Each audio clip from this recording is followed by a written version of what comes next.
दिमाग में, आप उसको पढ़ें, उसका इंटरप्रिटेशन भी पढ़ें और पढ़ें कि क्या लिखा है किताब में, क्या लिखा है। जिस किताब को छूने से, जिस किताब के बारे में जो कोई सच्चाई लिख देता है, उसकी गर्दन काटने का फरमान जारी हो जाता है। तो आखिर क्या वजह है कि ये किताब जो है, अगर यही इंस्पायरेशन है और ये किताब ही जो है इंपॉर्टेंट है, तो क्या किताब में कुछ बदलाव की जरूरत है? और जरूरत है तो क्या है? या इसमें कुछ गलत लिखा हुआ है? और मुसलमान भाइयों की मदद ले लीजिएगा, लेकिन कोशिश कीजिएगा ऐसे वालों की मदद मत लीजिएगा जो वही बताएं जो उन्होंने रट रखा है। क्योंकि मेरा मानना यह है कि एक एवरेज मुसलमान के घर चले जाएं तो हरे रंग में कुरान शरीफ को लपेट करके ऊपर रख देते हैं, और जब भी कोई बात करो कुरान शरीफ में लिखा हुआ है। न तो हरा कपड़ा हटाते हैं और न पढ़ते हैं। वो जो जाहिल मौलवी है मोहल्ले की मस्जिद में, जिसका अपना कोई एकेडमिक बैकग्राउंड नहीं है, उसने कुरान शरीफ अपने हिसाब से रट लिया है, अपने हिसाब से उसकी इंटरप्रिटेशन कर ली है। वही छोटे छोटे छोटे बच्चों को बगनबेरिया की डंडी मार मार के पढ़ा देता है। अब वो बेचारा बच्चा रट लेता है। अब जब वो बड़ा होता है तो वो कहता है, अरे जिहाद तो कुरान शरीफ में फरमाया गया है। और क्या फरमाया गया है कि जो मेरे रसूल को नहीं मानता उसको समझाओ रसूल को माने, उसको कन्विंस करो, और अगर वो फिर भी ना माने तो आखिर में उसका कत्ल कर दो। अब ये उसके यहां डाल दिया गया है। अब जावेद अख्तर गाने तो अच्छे लिख रहे, लेकिन वो क्या कहते हैं, मैं उनको बहुत बड़ा मक्कार मानता हूं। मेरे सबसे बड़े भाई के क्लासमेट थे अलीगढ़ में, मैं उनको बचपन से देख रहा हूं।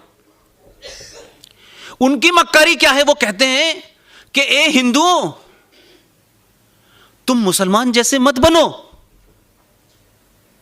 तुम मुसलमानों को अपना जैसा बनाओ। तो आप क्या कर रहे हैं? कुछ काम आप भी लेंगे कि नहीं लेंगे? आपकी जिम्मेदारी है कि नहीं है?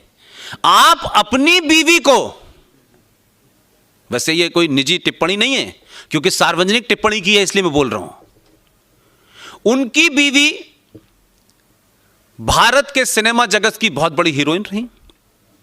कोई ऐसा नहीं था कि उनकी मूवी देखने के लिए पाकिस्तान से मुसलमान टिकट लेके आते थे और हिंदू नहीं जाते थे। इसी देश के लोगों ने बड़ा बनाया उनको, कई अवार्ड मिले उनको, लोगों ने सर पे बिठाया।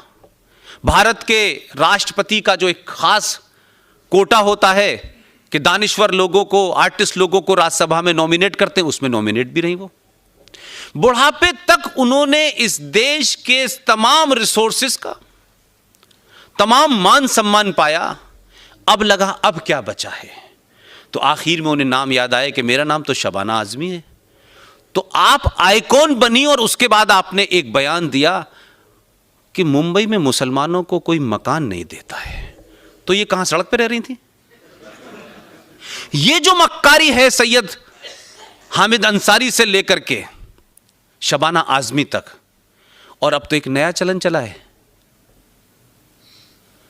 कि 2015 में कुछ लोगों को डर लगा कि भाई डर लगता है, अब तो अपनी बीवी से बेडरूम में कहते हैं सुबह ही निकल चलना है यहां से। हमने कहा शायद चले जाएंगे, हमें बता दो कहां जाना है, टिकट भी हम दे देंगे, लेकिन गए नहीं। डर लगा कर का मतलब नहीं था, आप इस देश के युवाओं के आइकॉन बने, और उस आइकॉन करने के बाद आपने इस भारत की सभ्यता और भारत के संविधान और भारत के 90 करोड़ हिंदुओं के ऊपर दाग लगाने में 2 मिनट नहीं लगाए कि हमें डर लगता है, क्योंकि हिंदू जो है आक्रामक हो गया है, हिंदू इंटॉलरेंट हो गया है। शर्म आनी चाहिए उन लोगों को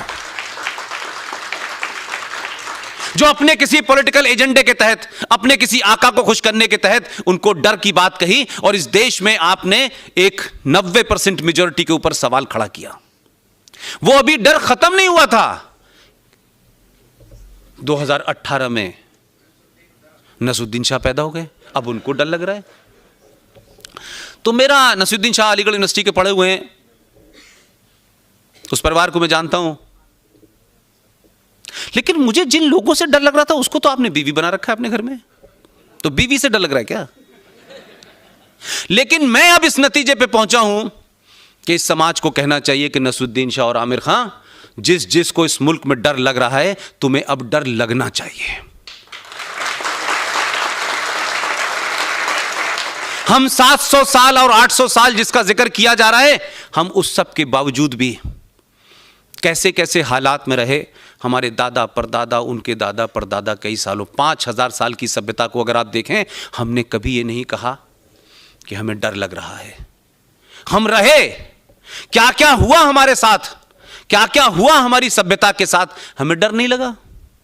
लेकिन इन्हीं मक्कार और मुनाफिक लोगों को सन 1947 में डर नहीं लगा जब 21 लाख लोग मर गए।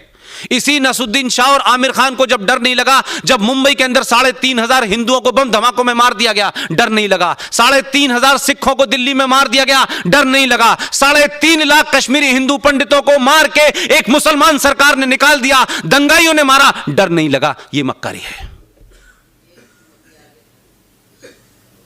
ये नैरेटिव क्रिएट करने की कोशिश की जा रही है। जो ये नैरेटिव है, ये भी उसी आतंकवाद का हिस्सा है कि तुम ये करो, हम वो करेंगे। जो हथियार चला सकते हैं वो हथियार चलाएंगे। जो समाज में आइकॉन हैं वो डर पैदा करके उस पंचर जोड़ने वाले मुसलमान को डराएंगे कि तुम कल से पंचर मत जोड़ना, और हाथ में जो रिंच और पाना है उससे 2 लोगों को मार दोगे तभी तुम जीवित रह पाओगे। ये इस देश में एक कैलिब्रेटेड अटेम्प्ट है कि जो बात सोफिस्टिकेटेड अंदाज में नसरुद्दीन शाह और आमिर खान जैसे लोग कह रहे हैं, वही मक्कारी भरे अंदाज में हामिद अंसारी कह रहा है। वही इस देश में 3 जज निकल गए उनके रिटायर होने के बाद के। आप भाषण पढ़ेंगे, आपको लगेगा इनको चीफ जस्टिस बना के इस देश ने एहसान नहीं किया, ये एहसान फरामोश निकले। इसलिए जिस मानसिकता से आप लड़ रहे हैं उसको समझने की जरूरत है। और अपने अंदर जो आपके लोगों ने इंजेक्शन लगा लगा के, भाईचारा, भाई वो हैं, चारा आप हैं, बने रहिए। ये जो स्लोगन है, इसको नजरअंदाज करने की वजह से हमारे बुजुर्गों में अगर उन्होंने कुछ गलतियां न की होती तो आज हम इस समस्या पे बात नहीं कर रहे होते। हम इस देश को कहां ले जाना इस पे बात कर रहे होते। हमारी समस्या यह है, इस जनरेशन की समस्या यह है कि हम इतिहास में इतना सब कुछ गलत करा हुआ है, इतनी चीजों को आपने दफन कर दिया है, हीरो को आपने विलेन बनाया है और विलेन इस देश के प्रधानमंत्री बने घूम रहे हैं। इसलिए संकट है। एक मोर्चा नहीं है आपके लिए। आपके टीचरों ने, आपके उस्तादों ने आपको सही हिस्ट्री नहीं पढ़ाई, आपके राइटर्स ने सही हिस्ट्री नहीं लिखी। लिहाजा आपकी जो नस्लें मौजूद हैं आज, उनको यह समझ ही नहीं आ रहा कि यह देश 1947 में था या 5000 साल पहले से था। यह देश भारत है, इंडिया है, हिंदुस्तान है क्या? 3 नाम है इसके। हम किसी एक नाम का नाम लेते हैं तो कुछ लोगों को लगता है ये कम्युनलिज्म है, उनको लगता है हिंदुस्तान कहने में ही सेकुलरिज्म है। तो एक नई ब्रांड आई, उन्होंने कहा इंडिया कहने में दोनों को डरने लगेगा, हम इंडिया कहना शुरू कर देते हैं। तो हम किसी कंफ्यूजन का शिकार नहीं है, बल्कि हम डेलिबरेटली सच को सच कहने से डरते हैं। तो मैं लौट के अपनी बात पे आता हूं कि सूरह निसा और सूरह यासीन क्या कहती है। सूरह निसा में यह कहा गया है कि अल्लाह ये फरमाते हैं कि ऐ मेरे मानने वालों, ऐ मेरे बताए रास्ते पे चलने वालों लोगों, मैंने तुम्हें जिंदगी की हर चीज के बारे में बताया है, कैसे उठना है, बीना है, जीना है, सोना है, खाना है, हर चीज के बारे में तुम्हें बताया है। हर परेशानी का रास्ता मैंने बताया है, आने वाले संकटों के बारे में बताया है। अगर तुम मेरे बताए रास्ते से हटे और तुमने तमाम वो बातें जो मैंने तुम्हें कही हैं, जो मैंने तुम्हें समझाई हैं, जो मैंने लिखित में तुम्हें दी हैं, तो ध्यान रखना, मैं इस जमीन पर ऐसे लोग भेजूंगा जो तुम्हें रास्ते पे ले आएंगे।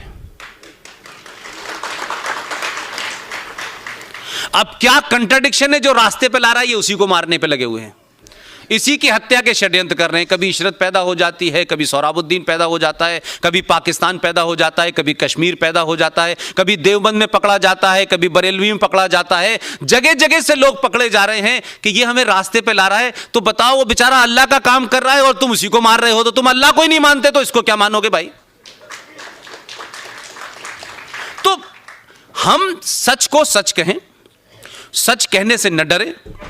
और कुरान शरीफ में लिखा हुआ है कि आपकी मौत का समय मुकर्रर है, जगह मुकर्रर है, वो बता के नहीं आएगी।